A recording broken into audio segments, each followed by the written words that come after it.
temer a Deus. Uma coisa me chama a atenção aqui. A Bíblia diz que Deus é amor, certo? Eu preciso ter medo de quem me ama? Preciso? Não. E se Deus me ama, então esse temer a Deus não pode ser o quê? Ter medo de Deus. Concordam comigo? Então o que significa esse temer a Deus?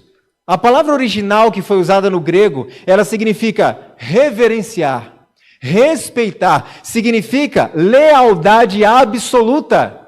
Isso é temer a Deus, não é sentir medo de Deus, mas respeitá-lo, honrá-lo. E aí vem a pergunta: como que eu posso desenvolver temor a Deus? Só existe uma forma, e a Bíblia nos mostra que forma é essa. Veja o que Deus disse ao povo de Israel: ajunta-me este povo, e os farei ouvir as minhas palavras, e aprendê-las-ão para fazer o quê?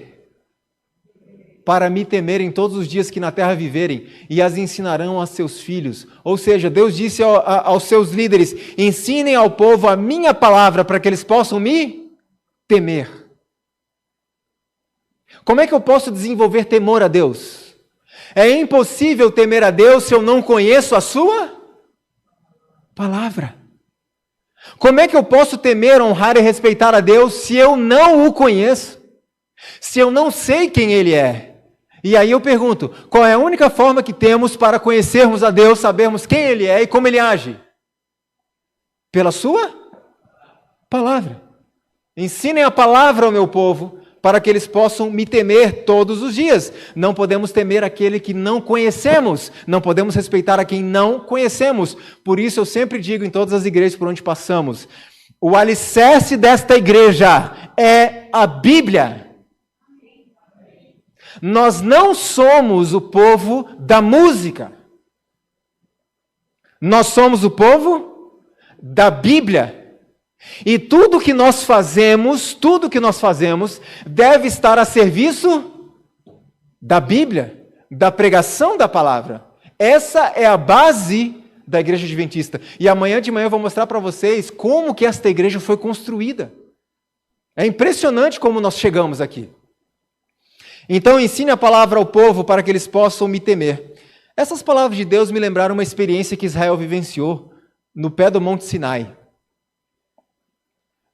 Deus se manifestou no alto do Monte Sinai, mas antes Deus deu uma ordem ao povo.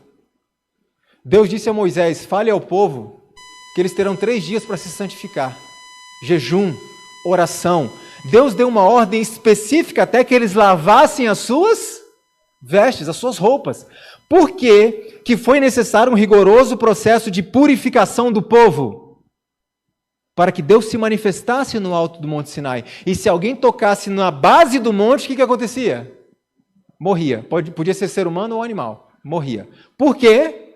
Porque Deus estava se manifestando no alto do monte. O monte fumegava, saía fumaça do monte, trovões, relâmpagos, sons que pareciam de trombetas, porque a presença de Deus se manifestou no alto do monte. E eu faço uma pergunta importante, estamos falando no contexto de temer a Deus. É o mesmo Deus hoje ou não? Sim. É o mesmo Deus que se manifesta neste lugar, sim ou não? Então eu faço um apelo, eu faço um convite à reflexão para todos nós, inclusive para mim. Temos demonstrado o mesmo respeito e reverência pelo Deus que fez o Monte Sinai fumegar? Quando estamos no terreno sagrado, quando pisamos na casa de Deus? E não apenas isso, irmãos, porque Moisés, quando estava diante da sarça ardente, ele estava num templo? Não, ele estava no meio do deserto e Deus diz: tire as sandálias dos pés, porque aqui é terra santa. Moisés poderia ter perguntado: mas Senhor, é santo por quê se eu não estou dentro da igreja? E Deus teria respondido o quê? É santo porque eu estou aqui. Sabe qual é a lição para nós? Cuidado com a ideia de que na igreja é assim, mas se for num ginásio, num acampamento, ou em algum lugar ao ar livre, pode ser uma coisa mais informal, mais divertido. Não, não, não. A questão não é o local, a questão é quem nós invocamos. E se nós estamos invocando a presença de Deus por meio de orações, cânticos e a mensagem pregada, não importa se estamos na igreja ou num ginásio de esportes. A reverência é a mesma. Porque não importa o lugar, importa quem está ali sendo convocado, sendo invocado. E se há a presença de Deus, irmãos, vocês entendem o que é temer a Deus? Reverenciá-lo. É o mesmo Deus hoje. E aí eu faço algumas perguntas para a gente pensar. Temos demonstrado essa mesma reverência a esse Deus hoje? Por exemplo, a nossa pontualidade na casa de Deus. Será que é tão rígida quanto no nosso trabalho? Para nós pensarmos. A nossa reverência na casa de Deus. A nossa reverência ao pregarmos a palavra. Irmãos, eu tenho ficado muito triste e muito preocupado com o que tem acontecido em muitos lugares. Pessoas que vêm a este local sagrado, abrem esse livro sagrado e passam 1 hora fazendo as pessoas darem gargalhadas. Isso aqui não é um circo. Não é um show de stand-up. A palavra de Deus é santa. Isso aqui não é lugar para piadinhas. Não é lugar para fazer as pessoas se divertirem. É lugar para fazer as pessoas pensarem e principalmente para confrontar a nossa vida com a palavra de Deus, que é o nosso espelho, para enxergarmos onde estamos errando. Respeito pelas coisas de Deus, porque é o mesmo Deus do Monte Sinai. É interessante uma experiência outra, vivida pelo povo de Israel. O povo de Israel, em determinado momento, foi dominado pelos assírios.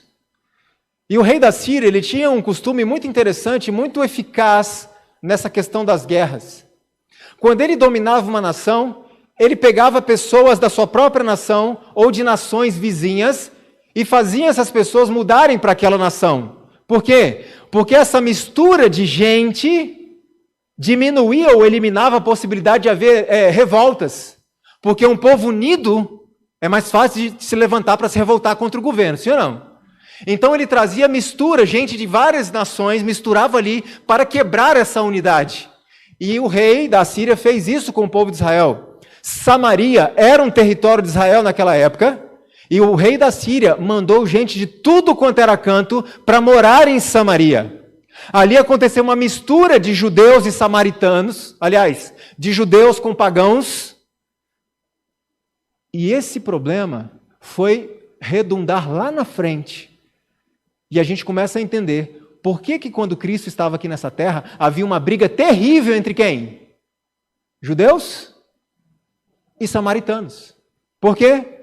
Porque o povo de Samaria era considerado uma mistura e não judeus puros.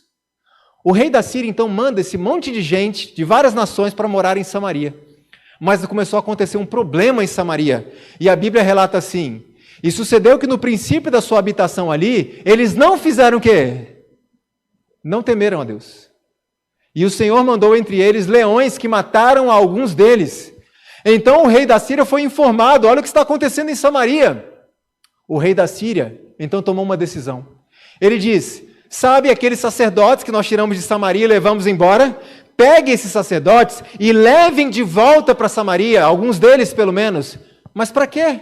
A resposta: veio, pois, um dos sacerdotes que transportaram de Samaria e habitou em Betel, e lhes ensinou como deviam fazer o quê? Então o rei da Síria disse: mande um sacerdote judeu de volta, para que ele possa ensinar o povo como se faz o quê? Como se teme a Deus. Então faço uma pergunta importante: eu posso adorar a Deus do meu jeito? É evidente que Deus aceita a adoração de alguém, uma adoração equivocada, quando essa pessoa é sincera e ainda não pôde ter o conhecimento. Vocês concordam comigo? Mas uma vez que Deus revela a sua vontade, Ele aceita alguma coisa diferente disso? Não. Então ensine as pessoas a temerem a Deus. Irmãos, nós líderes de igreja, precisamos ensinar o povo a temer a Deus. Precisamos ensinar a igreja a reverenciar a Deus. Não apenas por meio da nossa pregação, mas acima de tudo por meio do nosso exemplo de vida. Precisamos ensinar as pessoas como devem temer ao Senhor. E Cristo faz uma advertência muito importante, ele diz assim: quem é, pois, o servo fiel e prudente, que o seu Senhor constituiu sobre sua casa para dar o sustento a seu tempo? Bem-aventurado aquele servo que o seu senhor, quando vier, achar servindo assim. Eu pergunto, o que é o alimento ao seu tempo?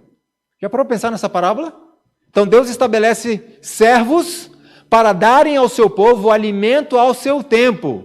O que é alimento a seu tempo? É a pregação apropriada para o tempo que se está vivendo. Aquilo que nós chamamos de a verdade presente. Ninguém vai sair na rua pregando que vai vir um dilúvio, vai? Mas não é bíblico? A mensagem do dilúvio é bíblica ou não é? É. Mas por que a gente não sai pregando do dilúvio?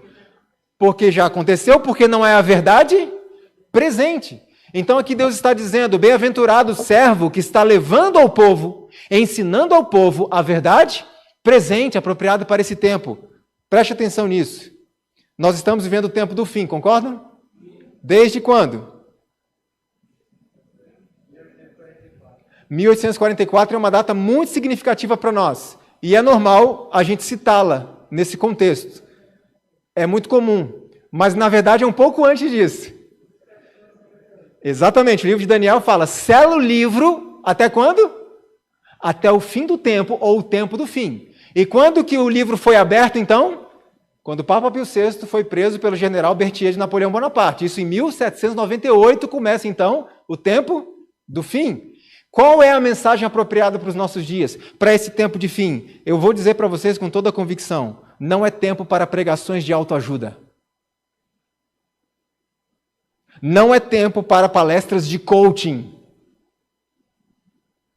Não é tempo para mensagens de prosperidade, do tipo, se você devolver seu dízimo, Deus vai te dar em dobro. Porque muitas pessoas gostam muito da experiência de Jó, que foi estritamente fiel a Deus, perdeu tudo e Deus devolveu para ele muito mais, certo? Mas eu pergunto, por que ninguém lembra de João Batista? João Batista foi tão fiel a Deus, que foi dito dele que nascido de mulher, não houve ninguém como ele. E o que João Batista ganhou nesta vida? O quê? A empresa dele prosperou? Não. Ele foi decapitado. Então esse não é tempo, aliás, nunca foi tempo dessas mensagens de prosperidade. Dê o seu dízimo, Deus vai dar em dobro. Dê sua oferta, quanto mais dinheiro você der, Deus vai te devolver mais. Preste atenção nisso. Deus, ele pode te devolver o quanto ele quiser, mas nunca foi obrigação dele. O dízimo é a nossa fidelidade a Deus. Se ele devolve ou não, não importa. Isso é com ele. Cuidado com essas mensagens de prosperidade, porque eu posso ser fiel a Deus e a minha empresa não crescer o dobro. Eu posso ser fiel a Deus na guarda do sábado e perder meu emprego e passar 2, 3 e 5 anos sem emprego, sem conseguir outro. Isso pode acontecer ou não? Mas Deus supre as necessidades? Supre. Então cuidado com isso, porque pessoas que foram conquistadas por uma teologia de prosperidade, quando vem a provação, são as primeiras a abandonar a igreja. Porque elas vieram para ter o quê? Prosperidade, não provação. Então, cuidado com essas mensagens. Não é tempo de massagear egos. Não é tempo de pregar uma mensagem de conforto. Veja, sim, uma mensagem de conforto em Cristo Jesus, a paz que o mundo não pode dar. Mas eu estou dizendo que não é tempo de pregarmos mensagens de conforto material, de vida tranquila. Na verdade, é o tempo de tirarmos as pessoas da sua zona de conforto. Esse é o momento de tirarmos as pessoas da zona de conforto. Esse é o alimento apropriado para este tempo. Veja que interessante que a irmã White comenta. Ensinadores da mentira surgirão a fim de desviar-vos do caminho apertado e da porta estreita. Acautelai-vos com eles, conquanto ocultos em peles de ovelhas, são interiormente o quê? Lobos devoradores. Como é que se reconhece um lobo? Não nos é recomendado que os provemos por seus belos discursos e exaltadas profissões de fé. Devem ser julgados pela palavra de Deus. Qualquer pregação que não esteja fundamentada na palavra de Deus ou que contradiga a palavra de Deus deve ser rejeitada, ainda que faça chover milagres. A irmã White continua dizendo mais. Que mensagem trazem esses mestres? Acaso ela vos induz a reverenciar e temer a Deus? A manifestar vosso amor para com Ele mediante a lealdade aos seus mandamentos? Então, como se prova uma pregação? É dessa forma, se uma pregação não leva as pessoas a temerem a Deus, reverenciarem a Deus, buscarem a Deus, se uma pregação leva as pessoas a se divertirem, a rirem, ela vem de qualquer lugar, menos do céu.